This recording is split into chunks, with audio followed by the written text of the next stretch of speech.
తర్వాత ఉపాలయాలు ఉంటాయి. మొట్టమొదలు అంటే చిన్న చిన్నగా మన ప్రధాన మూర్తి ఉంటాడుగా, ఆ ప్రధాన మూర్తి దర్శనానికంటే ముందుగా ఉపాలయాలు కొన్ని ఉంటాయి.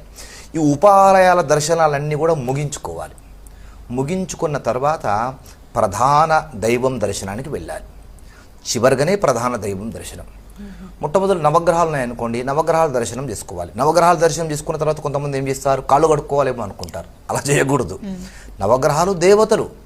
నువ్వు నవగ్రహాలను దర్శనం చేసుకొని ప్రదక్షిణాలు చేసి కాళ్ళు కడుక్కున్నానంటే ఏదో అపచారం చేసినట్టుగానే కదా. అప్పుడు నవగ్రహాలు అనుకోవా, వీడేంటి నా చుట్టూ తిరిగి కాళ్ళు కడుక్కుంటున్నాడు, నా ప్రదక్షిణలు అంత అపచారమ్మా అని నవగ్రహాలు కోపిస్తే ఎట్లా? కనుక వాళ్ళు భగవంతులు కనుక నవగ్రహాలు ప్రదక్షిణ చేసి కాళ్ళు కడుక్కోవాల్సిన అవసరం లేదు.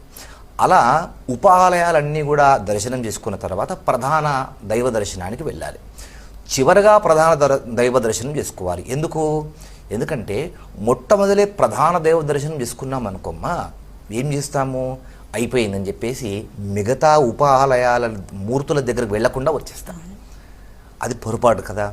కనుక ఉపాలయాలన్నీ కూడా దర్శనం చేసుకొని ప్రధాన దైవం దగ్గరకు వెళ్ళి అప్పుడు ఆ ప్రధాన దైవం దగ్గర పురుషులైతే కనుక ఆ భగవంతుని మూర్తికి కుడివైపున, స్త్రీలైతే కనుక భగవత్ మూర్తికి ఎడమ వైపున నిలబడి పాదాల దగ్గర నుంచి స్వామి శిరస్సు వరకు కూడా ఆపాదమస్తకమంతా కూడా తనివి తీరా చూడాలి. ఇలా చూసి నమస్కరించే సమయంలో కళ్ళు మూసుకొని నమస్కారం చేస్తూ ఉంటారు. ఎక్కడైనా విశేషమైన ఆలయాలు మీరు వెళ్ళడము చాలా అరుదుగా ఉన్నటువంటి ఆలయాలు అయితే కనుక కళ్ళు మూసుకొని దర్శనం తీసుకోవాల్సిన అవసరం లేదు, తనివి తీరా చూడాలి. ఇంటికి దగ్గరలో ఉన్న ఆలయము ప్రతిరోజు వెళ్తున్నావు, వారానికి ఒకసారి వెళ్తున్నా అంటే అప్పుడు చక్కగా కళ్ళు మూసుకొని నీ ఎదురుగా ఉన్నటువంటి మూర్తిని మనసులో ముద్రించుకోవాలి. అట్లా దర్శనం తీసుకోవాలి. అప్పుడు దర్శనం చేసుకున్న తర్వాత ఒక ధర్మబద్ధమైనటువంటి కోరిక ఒక్కటి చెప్పుకొని, ఇప్పుడు వివాహ వయస్సులో ఉన్నటువంటి స్త్రీ ఉంది, ఆమెకు వివాహం కావడం ధర్మం. మా అమ్మాయికి వివాహం కావాలి, ధర్మంగా చెప్పుకుంటాం.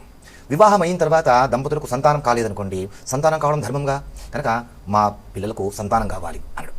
చదువు పూర్తయిన తర్వాత ఉద్యోగం రావడం అనేటువంటి ధర్మం, కనుక మా అమ్మాయికి లేదా మా అబ్బాయికి ఉద్యోగం రావాలి. ఇట్లా ఒక ధర్మబద్ధమైనటువంటి కోరిక. అంతేగాని మా పక్కింటి ఆయన ఒక కారు ఉన్నాడు, అంతకంటే పెద్ద కారు కొనాలి స్వామి అనేటువంటి ఇట్లాంటి కోరికలు కాదు. ధర్మబద్ధమైనటువంటి ఒక్క కోరిక అలా చెప్పుకొని భగవంతునికి చక్కగా నమస్కారం చేసుకున్న తర్వాత తీర్థ ప్రసాదాలు స్వీకరించుకున్న తర్వాత ఆ ఆలయంలోనే కాసేపు కూర్చోవాలి. ఆ భగవన్నామాను స్మరణ చేసుకుంటూ ఆ మూర్తిని మనసులో ముద్రించుకున్నావుగా, అప్పుడు ఆ మూర్తిని తలుచుకుంటూ భగవన్నామ స్మరణ చేసుకుంటూ ప్రశాంతంగా కాసేపు సమయాన్ని గడపాలి. ఇలా ప్రశాంతంగా గడిపితే కనుక బాహ్యమైనటువంటి ప్రపంచంలో ఉన్నటువంటి సమస్యలన్నిటి నుంచి ఒక్కసారి శరీరం నుంచి నీ మెదడు నుంచి తీసి పక్కన పెట్టినట్టుగా అవుతుంది. శరీరం తేలిక అవుతుంది, అన్ని చింతలు దూరం అయిపోయి ఆత్మచింతన కలుగుతుంది. అప్పుడు ప్రశాంతత కలుగుతుంది. ఈ ప్రశాంతత కోసమే ఆలయ దర్శనం అన్నమాట. ఇది ఆలయ దర్శనం యొక్క విధానం.